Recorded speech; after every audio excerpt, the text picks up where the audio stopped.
আচ্ছা, আমাদের দেখেন আজকের যে ক্লাস, সেখানে ট্যাক্সেশন ইন বাংলাদেশ আমরা করছিলাম চাকুরি হতে আয় নির্ণয়। দেখেন এখানে বলছে 2 নম্বর অঙ্ক, জনাব আরাফাত ইসলাম একটি কোম্পানির মহাব্যবস্থাপক 2023 সালের 23-24 আয় বর্ষে তার এই যে বেতন খাতে আয়, মোট আয় লেখা আছে, এখানে হবে চাকুরি হতে মোট আয় নির্ণয় করো। আচ্ছা, আমাকে প্রথমে বলছে কি চাকুরি হতে মোট আয় নির্ণয় করতে। এখন চাকুরি হতে মোট আয় নির্ণয় করতে গেলে আমরা জানি যে আমাদের এই যে অঙ্কটা আছে করে ট্যাক্সের, এখানে মোট 3টে স্টেপ তৈরি করতে হয়। একটা, চাকরি হতে মোট আয় নির্ণয় করতে হয়। পরবর্তী সেই মোট আয় যদি আমাদের কোনো কিছু এই অঙ্কের মধ্যে এমন কোনো আইটেম দেয়া থাকে যেটা আমাদের কর রেয়াতযোগ্য বিনিয়োগ ভাতার মধ্যে অন্তর্ভুক্ত, সেটা নির্ণয় করতে হবে। তাহলে বিনিয়োগ ভাতা করতে হবে কর রেয়াতযোগ্য। পরবর্তীতে আমাকে কর দায় করতে হবে। তাহলে এই অঙ্কে আপনাকে সর্বোচ্চ 3টা পার্ট করতে হতে পারে। কিন্তু কিছু কিছু ক্ষেত্রে এমনও হতে পারে আপনার কাছে শুধুমাত্র ধরে নেন বলা আছে কর দায় নির্ণয় করো, তাহলে অবশ্যই আপনাকে মোট আয় তো নির্ণয় করতেই হবে, অর্থাৎ করযোগ্য মোট আয়। পরবর্তীতে আপনাকে কর রেয়াতযোগ্য বিনিয়োগ ভাতা করতে হবে এবং পরের অংশে যে আপনাকে কি করতে হবে, কর দায় নির্ণয় করতে হবে। তাহলে দেখেন আপনি এই যে অঙ্কটা আমরা করছিলাম বা দেখছিলাম, সেই অঙ্কটার মধ্যে আমাদের কাছে কি দেওয়া আছে, বলছে যে বেতন খাতে মোট আয়, কিন্তু এই বেতন হবে না, এখানে হবে চাকরি হতে মোট আয় নির্ণয় করা হবে। একটু কারেকশন আছে।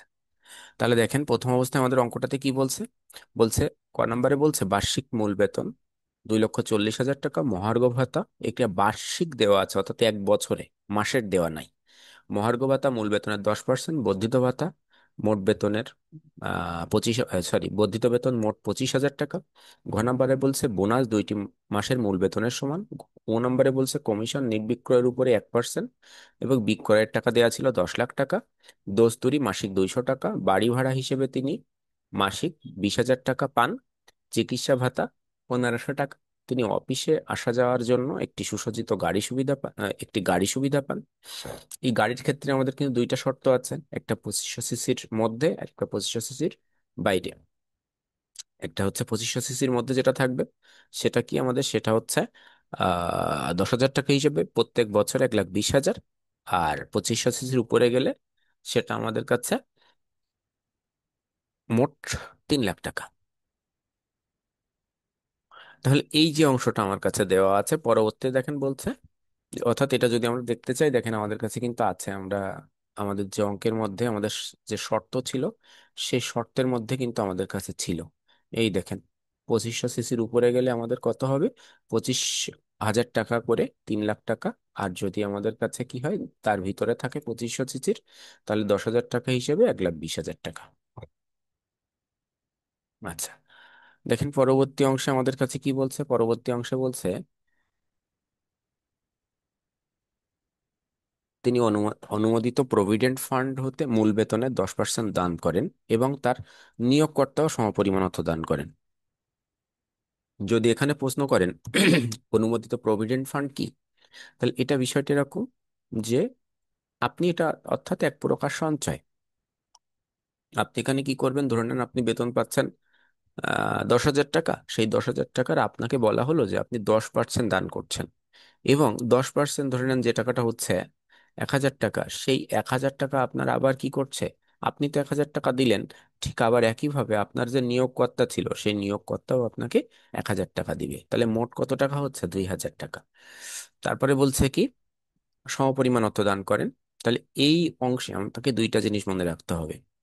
এই অঙ্কের মধ্যে যখন আমি চাকুরি হতে মোটাই নির্ণয় করব, সেখানে আপনার কাছে একটা অংশ আসবে শুধুমাত্র নিয়োগকর্তার দান, আর নিয়োগকর্তা কর্মীর দান 2টা অংশই আসবে আপনার কাছে কর রেয়াতযোগ্য বিনিয়োগ ভাতায়।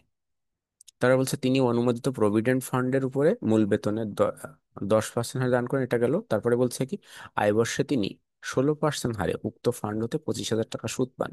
তাহলে প্রভিডেন্ট ফান্ডের এখানে আরেকটা কথা মনে রাখতে হবে, এই প্রভিডেন্ট ফান্ডের সুদ নিয়ে একটা তথ্য আছে। সুদটা কেমন, এখানে আয় বর্ষের 33%, এর মধ্যে আপনার 33% ধরে নেন আপনি সুদ পাইছেন 1 টাকা, একটা টাকা, একটা অ্যামাউন্ট, আর 33% হয়েছে একটা অ্যামাউন্ট, দুইটার ভিতরে বাদ দিয়ে আপনার টাকাটা বসবে, অর্থাৎ কতটুকু ওপর আয় করা আসবে সেটা বসবে।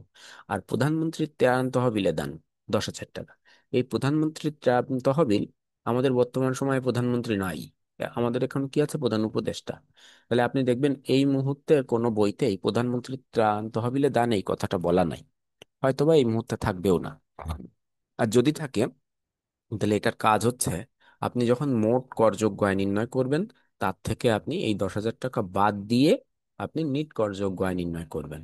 কারণ এই টাকার উপরে আপনার টোটাল কোনো ট্যাক্স দেওয়া লাগবে না। আচ্ছা, তাহলে এটা সম্পূর্ণ অকর্ধার্য লেখা যায় না, কারণ ওইভাবে লেখা নেই কোথাও সূত্রের মধ্যে, শর্তের মধ্যে। এই কারণে আমরা লাস্ট অংশে এসে ওটাকে 10,000 টাকা যে অংশটা আছে ওটা আমরা মোট করযোগ্য আয় থেকে আমরা বাদ দিয়ে দেবো, বাদ দিয়ে নিট করযোগ্য আয় দেখায় দেবো। তাহলে এই ছিল আমাদের অঙ্ক। এখন দেখেন, আমাদেরকে অঙ্কটা তিন ভাবে নির্ণয় করতে হয়। মূল অঙ্ক একটা আছে কি বেসরকারি, একটা সরকারি, একটা স্কেল বিষয় আছে বেতন স্কেলে। তাহলে এই যে অঙ্কটা আমরা করছিলাম, জনাব আরাফাত ইসলাম একজন বেসরকারি কোম্পানির মহাব্যবস্থাপক, অর্থাৎ কোম্পানির। তাহলে কোম্পানি যখন বলছে তাহলে এটা অবশ্যই বেসরকারি, তাই আমরা বেসরকারি হিসেবে অঙ্কটা সমাধান করছি। প্রথম অবস্থায় দেখেন আমাদের যে শর্ত সেটা লিখলাম। কি লিখছি? করদাতার নাম আরাফাত ইসলাম, আবাসিক মর্যাদা, টিআইএন নাম্বার আমাদের এখানে দেয়া নেই, আয় বর্ষ আছে 2023-24, ঠিক তার পরের বছরটা কর বর্ষ 24-25, কর অঞ্চল সার্কেল এগুলো দেয়া আছে। চাকুরি হতে মোটায় আমাদেরকে নির্ণয় করতে হবে। প্রথমে লিখলাম যে চাকুরি হতে মোটায় ধারা 32 থেকে 34। দেখেন মূল বেতন আমাদের কাছে অঙ্কের মধ্যে মূল বেতন কত ছিল, বার্ষিক মূল বেতন, বার্ষিক মূল বেতন ছিল 2,40,000 টাকা। এই যে 2,40,000 টাকা। পরবর্তীতে বলছে মহার্ঘ ভাতা মূল বেতনের 10%।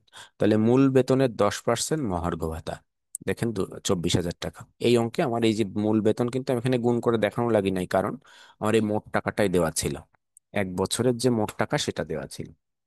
পরবর্তী অংশে যদি আপনি যান, সেখানে কি আছে? 3 নাম্বার শর্তে আছে বর্ধিত বেতন 25,000 টাকা মোট। তাহলে বলাই আছে বর্ধিত বেতন মোট 25,000 টাকা। পরের অংশে কি আছে?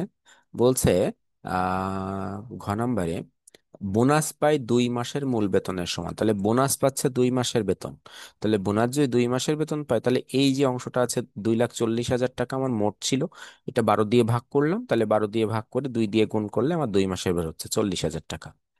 পরের অংশে এসে বলছে যে কমিশন নেট বিক্রয়ের মূল্যের উপরে 1%, কমিশন বিক্রয় ছিল কত টাকা, 10,000 টাকা। তাহলে নেট মুনাফার উপরে কমিশন আমাদের দেখেন 10 লাখ টাকার উপরে 1%, সেটা আসছে 10,000 টাকা। পরবর্তী অংশে কি বলছে?